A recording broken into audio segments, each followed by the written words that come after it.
Another day, another chapter of Black Mesa Let's Play. We are on our way to Blast Pit, next chapter in this marvelous game, and we're coming up this familiar corridor with the blocked entrance to the silo axis. Yes, Blast Pit. Actually, one of my not so favorite chapters in the original Half-Life game, because you're only encountering alien enemies, so actually I am more the friend of encountering human enemies. But to do a walkthrough of a game you have to complete every chapter, so we will see how fast we can go through this.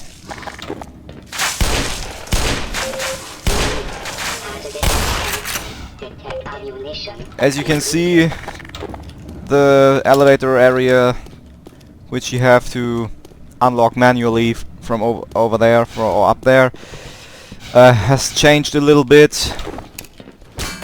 They added this ventilation shaft. Actually, I don't even know where this is leading. I see we are getting some goodies.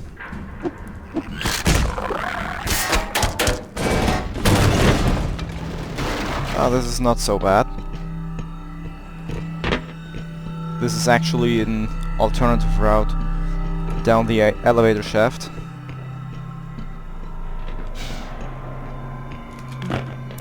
Which is granting us some health pickups in a shotgun. And in the end, we reach the bottom. And also this area with the train, you have to ride down this tunnel here. It has been massively overhauled, so more of that in a few seconds. Just gonna reload, pick up the valuable magnum ammo. Also, they reduced the maximum ammo for the Magnum to 6 in the barrel and 12 in reserve. In Half-Life 1, it was 6 in the magazine and 36 in reserve. So you had actually 6 times the maximum ammo in reserve than you have in the barrel. But that's due to the power of the gun, because the Magnum is enormously powerful in Black Mesa, so they had to add some balance to the gun. Soon we will come up to this radiation pit with the toxic waste.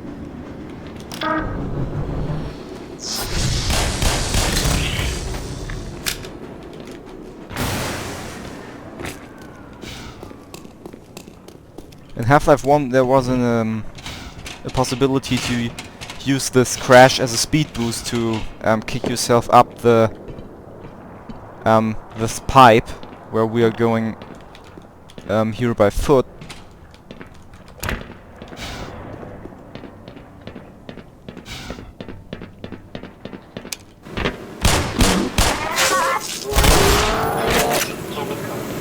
See, my best friends were already waiting for me.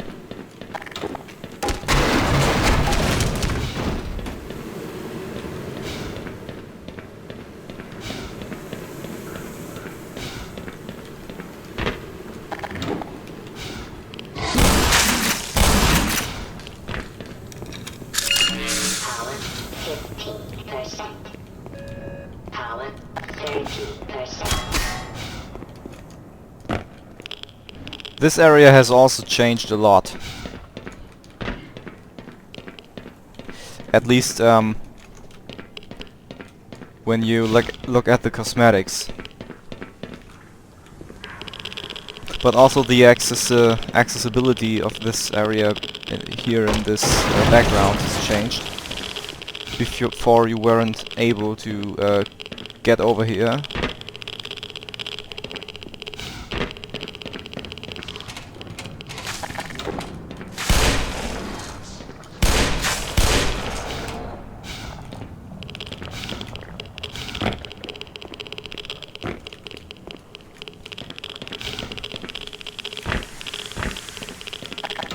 What I really like is that they actually made use of the of this Geiger counter and this radiation Power I don't know, 45%. grain. This grain effect for the level of radiation you are encountering in your environment, which really adds to the atmosphere of the game and makes you actually feel like you're in a hazardous environment. Actually, this radiation sound, this Geiger counter and the radiation is not hurting you at all. It doesn't matter how long you stay in the area. It's just adding to the atmosphere, so it's a purely cosmetic effect. So you don't have to fear that you will die if you are losing armor or health if you stay too long in this area. But bathing in the toxic waste is still a no-go, so the HEV suit is not protecting you from the hazard of toxic waste or radiation if you get in touch with the radiated material. That's still like in Half-Life 1. Systems engaged.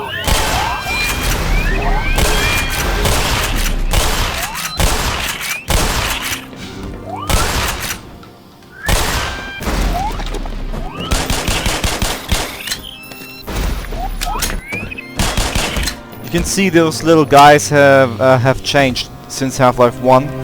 They are way more threatening in this little horde, which is trying to attack you in a group. And they're a lot faster, and the attack they are using is charged up much more faster than in Half-Life 1. So actually encountering those enemies in larger groups is more challenging than before.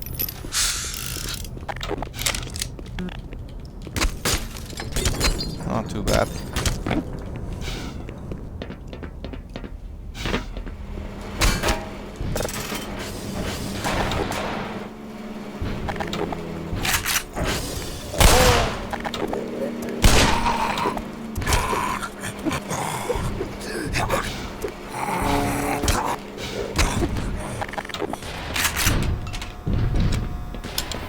Must fire the rocket engine. Destroy the damn thing before it gets any larger.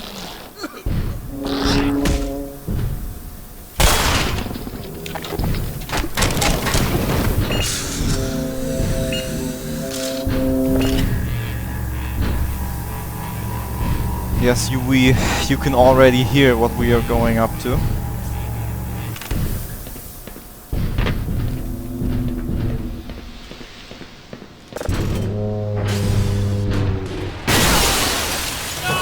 This is actually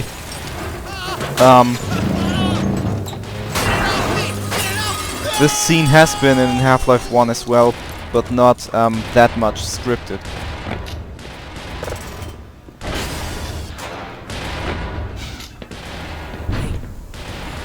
Quiet.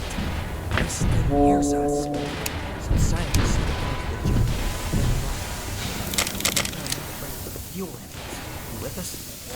Actually, these explosives are meant to be used as a decoy for the tentacles, because they only hear us, they can't see us. So we have to crouch all the time, and if they're getting too close to us to probably smash us, we have to use some explosives so we can draw their attention away from us. But I will try to make it without using any explosives.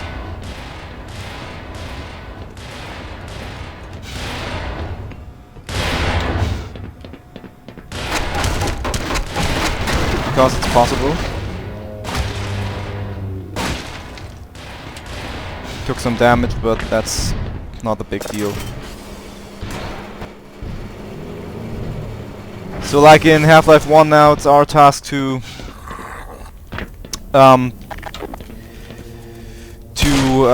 enable the supply of oxygen and fuel and electricity to the rocket engine test silo, so we can burn down those alien tentacles.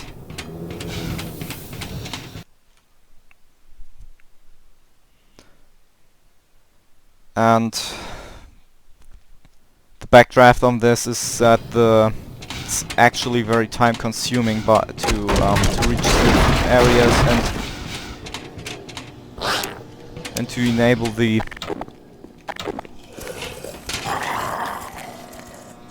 supply lines.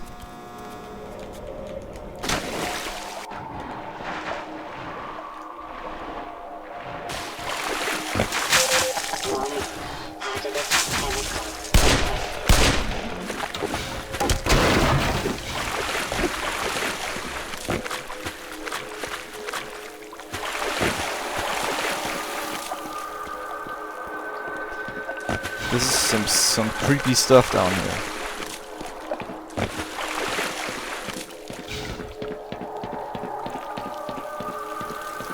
Like I said, the music composer has done a great job on this game. If you compare the musical score to the original game, the remake has actually a better musical score.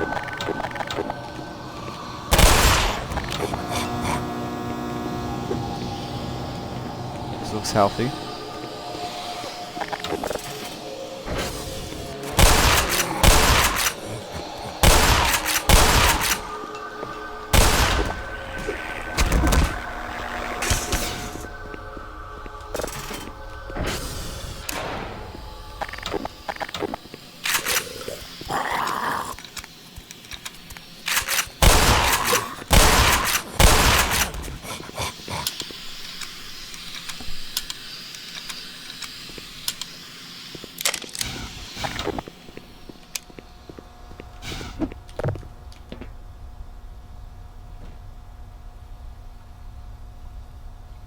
This area has changed a little bit. Before this, in Half-Life 1, this area or this shaft was blocked with wooden pieces up there, so we had to crush them first with grenades or the crowbar. And now we just have to enable this big ventilator or fan.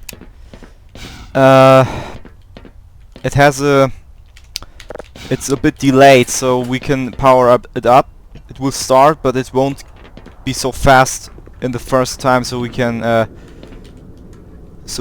get up here a bit faster, or we have enough time to get up before it actually starts to get fast. In Half-Life 1, there was a chance if you were a bit too slow and you were grabbing the ladder to get up this ledge, it would kick you off the ladder and down into the abyss. So they gave you a bit more of time to evade the ventilation fan.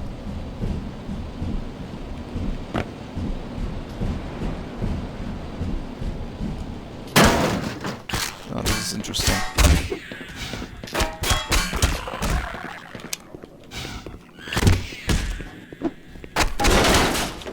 Actually, they added some more ventilation shafts in the top of this shaft we were flying up just before, and as far as I can remember, all of these shafts you can reach with the boost from the ventilator.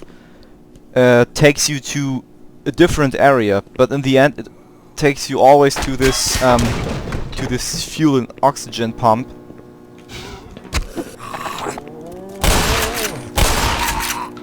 But actually on different routes. but I didn't have the chance to test that before, so I can only guess, I cannot prove it. In the end, the gameplay stays, of course, very linear.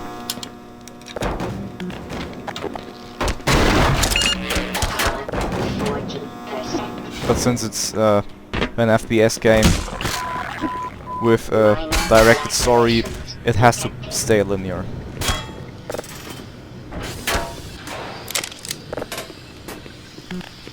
It still has this this little puzzle elements which which are on. Thanks to the Source engine and its utility or usage in Half-Life 2, these grab and put puzzle games can be utilized in this game as well.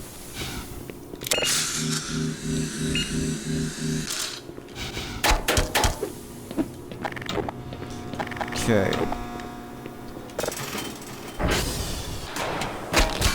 So that's for the fuel and oxygen supply. Now we have to go for the power generator, which is taking us back into the silo to our green friends.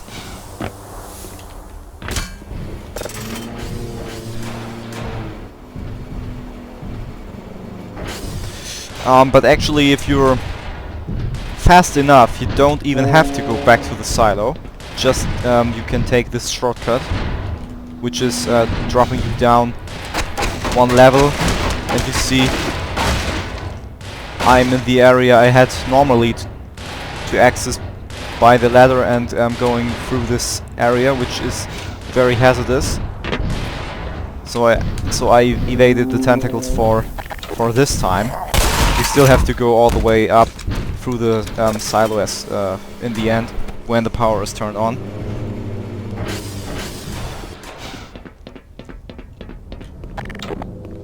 But as you can see, it's just a little time-saving shortcut.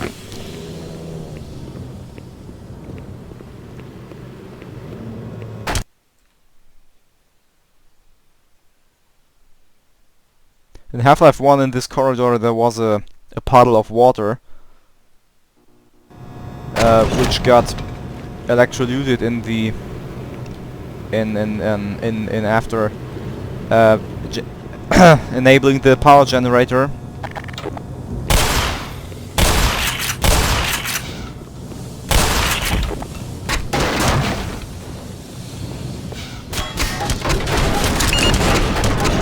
And this is why you always have to crush the crates. Doesn't matter if there is something in it or not. The times in which there are some goodies in the crates have been reduced, so the amount of crates which actually have some goodies in it are limited. But there is still the possibility to get goodies from the crates, so crush them all. Doesn't matter how often you do it. I think you... oh, actually quick loaded by accident.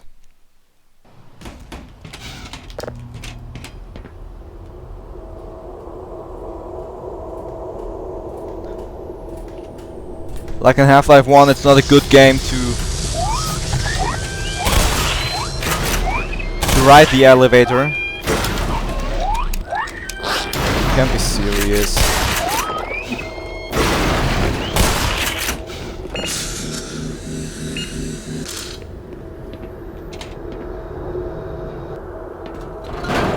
This looks like a bug.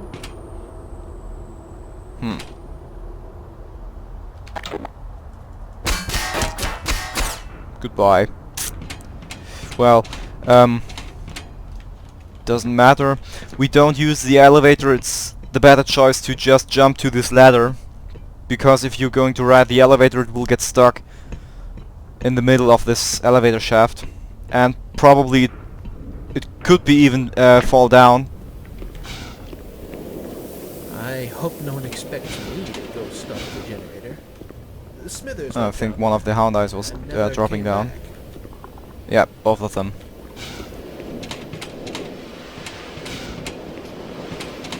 I don't know why they were glitching through the assets, but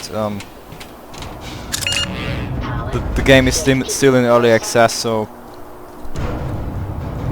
doesn't matter. It's a beta version.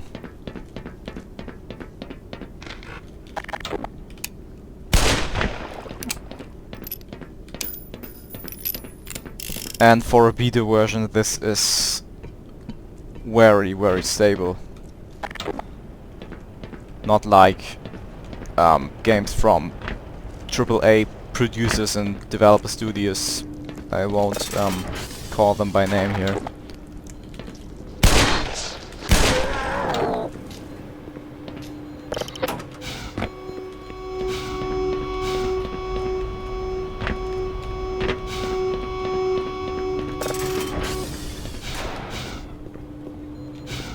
This is my hiding spot. This is a little time trial. You have to be fast enough to enable both of the buttons. Otherwise you... Oh, actually this is not a time trial.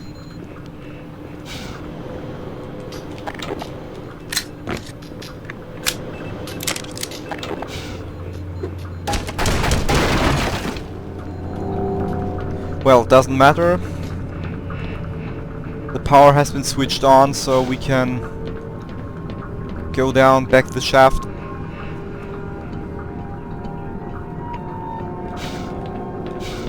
To get this rocket engine up and running, which will free our way to the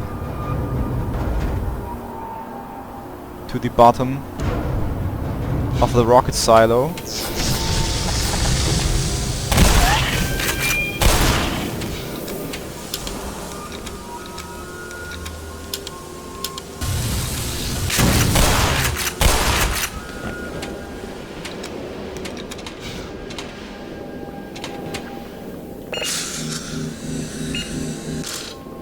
Excellent. Someone has restored all power. We'll have the engine up again in no time. Someone. And he has no clue who has done it.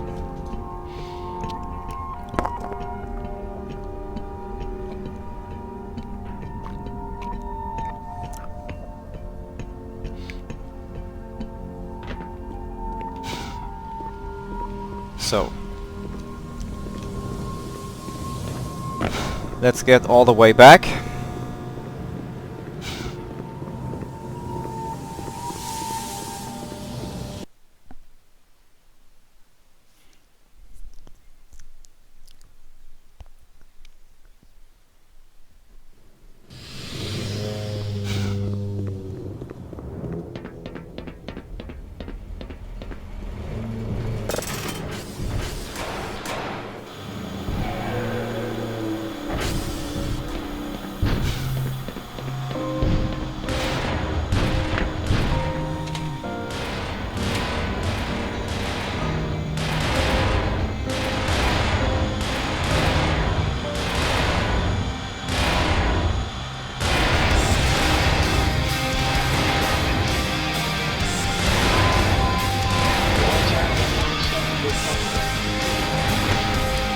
This is another point where the amazing choice of music is turning out.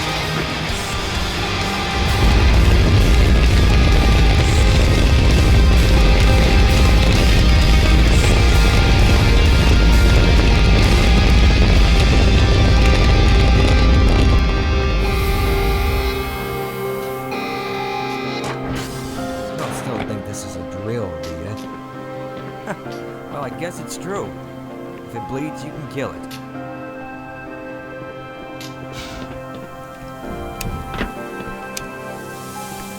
So that's for that. The way is clear.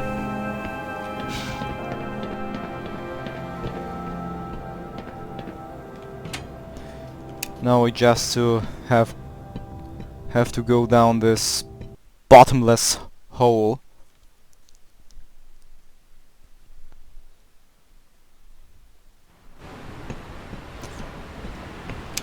Normally, when you go down this pit, the blast pit, that's why this is called like that, you normally get the magnum here in the first place, not before.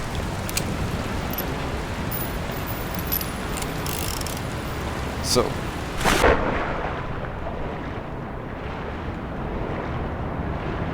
there are these burnt pieces of tentacle all over the place. And somewhere here is this...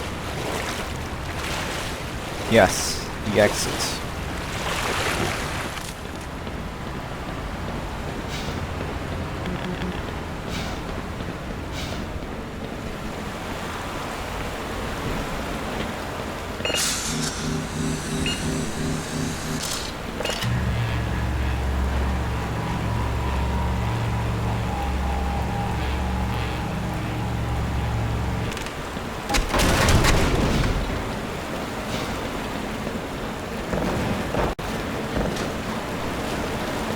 This is good for the environment.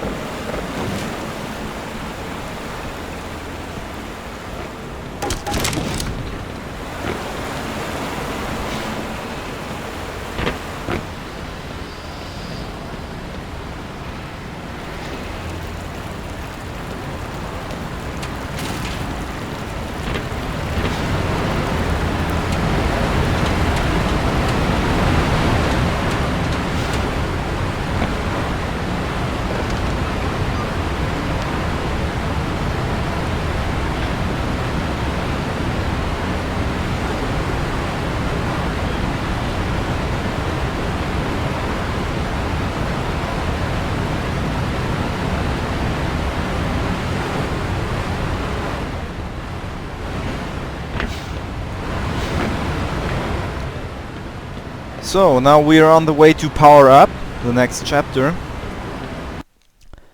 and this is the point where I have to end this part of the Let's Play.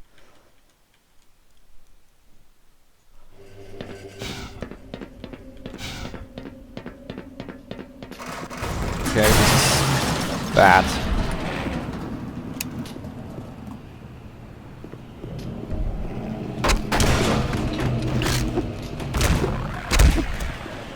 As you can see, we will obviously encounter some military personnel.